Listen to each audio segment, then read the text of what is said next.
Hello and welcome to this week's 5 Facts Friday.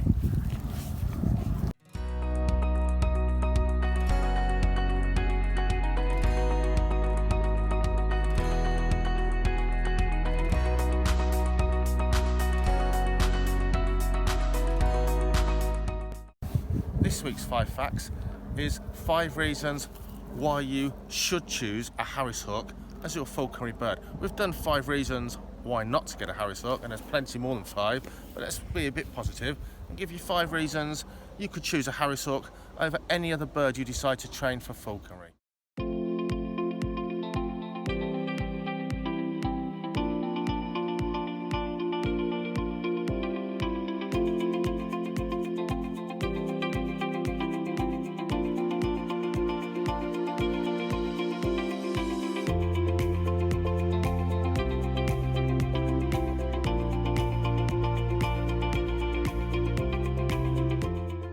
One, and I'm going to turn some things that we often look at as a negative as a positive, and I'll tell you why. So fact number 1, Harris Hawks are incredibly affordable species, and by that in the UK we're talking 100, 200, 300, maybe for a really exceptional one, £400. Now that can make them a terrible bird to have because people buy them for the wrong reasons. They buy them just because they're cheap. But also, you've got to think of it another way. I don't think only rich and wealthy people should have the opportunity to do falconry, because it is open to everyone if you do it right. Now, there's still going to be expense there. You're going to have to get telemetry no matter what if you're going to do it correctly nowadays. And that's going to cost you money, even second hand. You've got to house the bird. It's going to cost you money, lots of equipment. But the bird itself is very affordable for anyone. At those prices, it's an entry-level piece of equipment if it was any other sport or pastime. Now, falconry is neither of those things. Well, it is a sport and a pastime, but it's also a passion. Don't do it if you're not passionate. The price of these birds is in fact so affordable that breeders that feed them good quality food basically are selling them for little more than the cost of growing them on for 16 or 20 weeks, depending on what age you collect your young Harris Hawk. So think about that when you're talking to breeders. They're putting a lot of hard work and time into rearing a top quality Harris Hawk, and that's the one you want to be looking for, those breeders that really care. And if they keep that bird for 15, 20 weeks, it's costing them most of that money in food and housing that you're paying.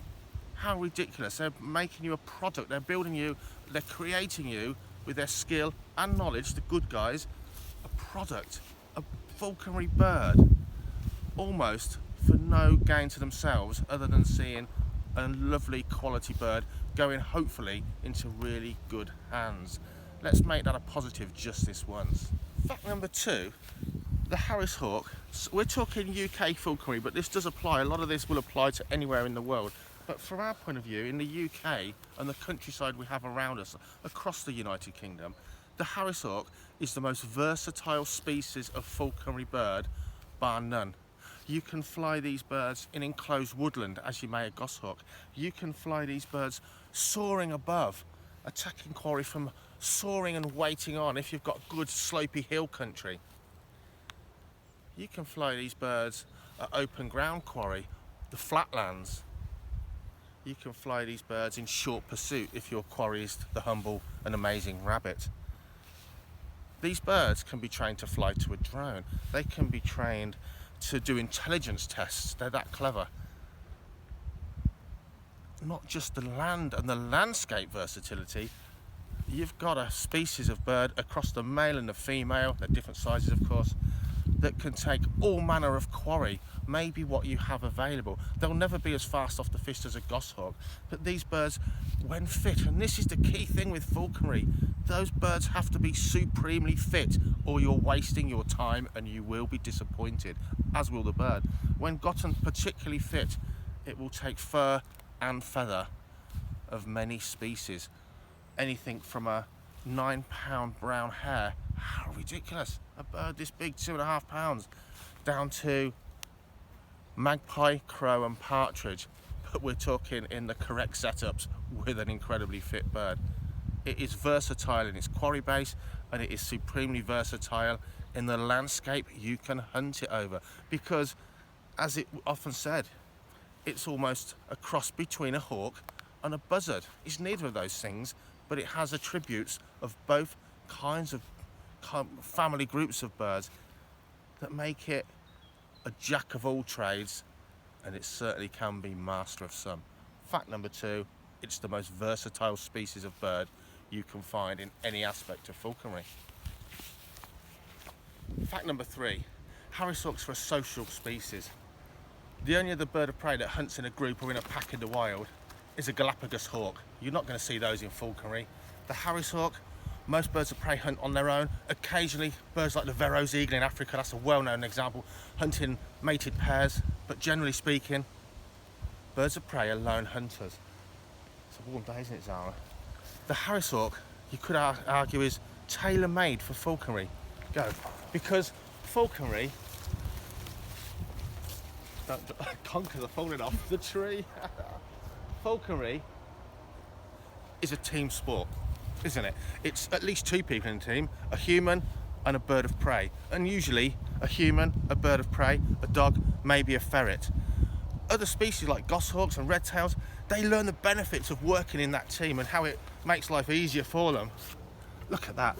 But the harrisawk already is programmed to realise team playing.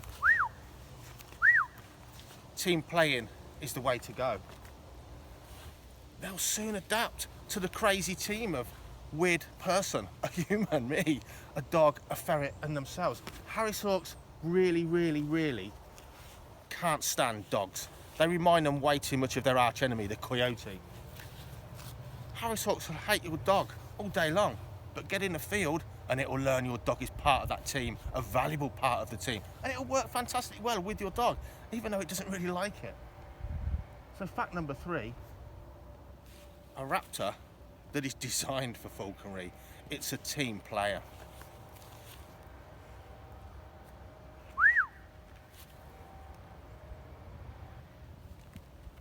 Fact number 4, harrisawks are the bird brain of the raptor world.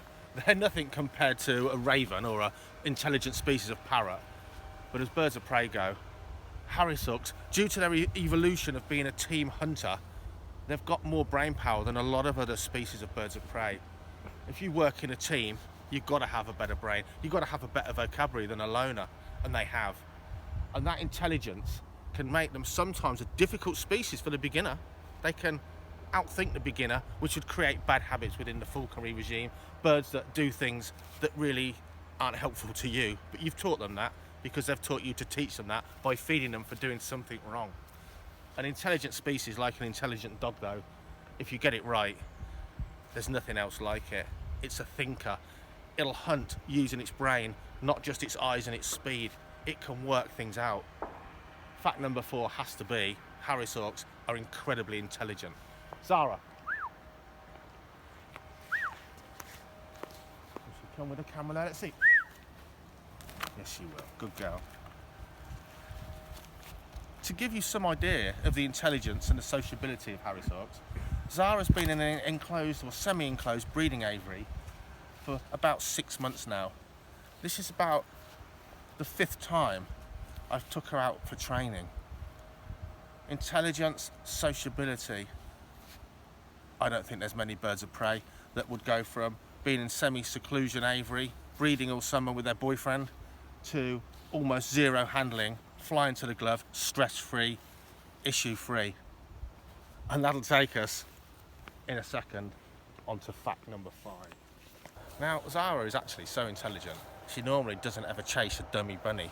She only knows the real thing that's quarry. But we're going to see if we can, just to see where she is in her sort of mindset at the moment. So we're going to just hide a little legless bunny down here.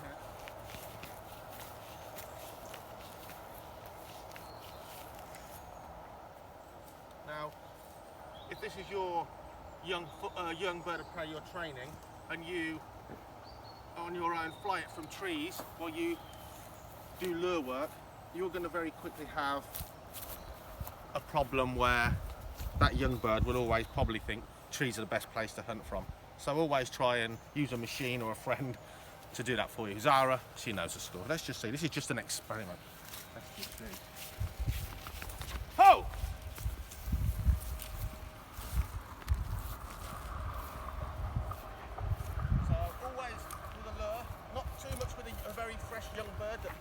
know what it's doing, but always make that lure fight a little bit. You don't want the bird to get a surprise when it first catches anything. So go a little bit of rough and tumble. We're not trying to break the bird's feathers.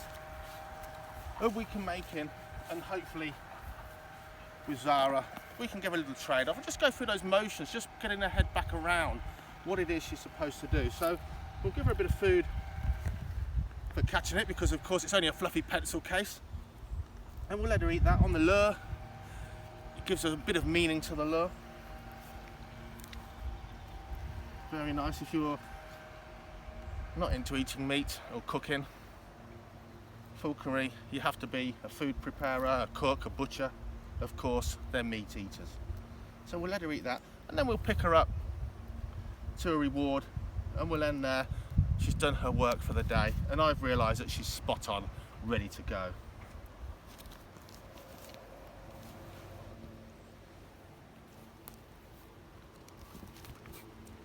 And we'll pick her up. No robbery, of course. Good reward for her. Again, we're cutting corners slightly here because she's no novice bird. She knows what she's doing. So she's been out, she's done some exercise, she's caught herself some tea, she knows it's not real, and she's had the rest of her lunch for today on the glove as a good reward. Fact number 5. A well-conditioned, well-trained Harris hawk will be, without doubt, your best mate in the falconry world. It'll be, without doubt, the only bird of prey you'll ever need to fly for the next 20 or 30 years, without doubt. It will grow with you. Its ability will grow with your ability, as long as you put in the time, crucially, the time to be with the bird, to get the bird fit and hunting. Harris hawks are the most relaxing bird of prey you can fly if you get it right, and yet the results they can bring is devastatingly good. This is a bird that could, without doubt, feed you on meat and fill your freezer, and to feed itself in the true sense of falconry. It is without doubt the only bird you'll ever need to fly, because it can fly in pretty much every terrain you will live in, work in, spend your time in as a falconer. It'll take much of the quarry base that you are likely to find. So fact number 5 is a sociable, intelligent, quick thinking, versatile Harris hawk will be the only falconry bird you could ever need. Sadly, most people don't give them one season. Put the time in, fly this bird year on year, get it fit, they will blow your mind. And I think, for me, bonus fact number 6, as we've just said there, is that sometimes you just want to enjoy, relax, enjoy what you do. Sometimes you don't want to climb mountains, you want to roll over hills. Harris hawks give you that amazing opportunity to have top-notch falconry, taking away much of the stress. What a bird, the Harris's hawk. Only really discovered in the 1950s as a falconry bird. In falconry, a pastime, the sport of kings, a passion that's been around for more than 4,000 years. This guy turned up on the scene in the 1950s. How ridiculous. And it's changed the world of falconry. The Harris's hawk. From Zara and myself and the beautiful fly-riddled Marina, thanks for watching. Don't forget to click on that subscribe button. You know by now, we do all kinds of content, nature-based, falconry, exotic animals. We love it all. Like and subscribe. See you soon.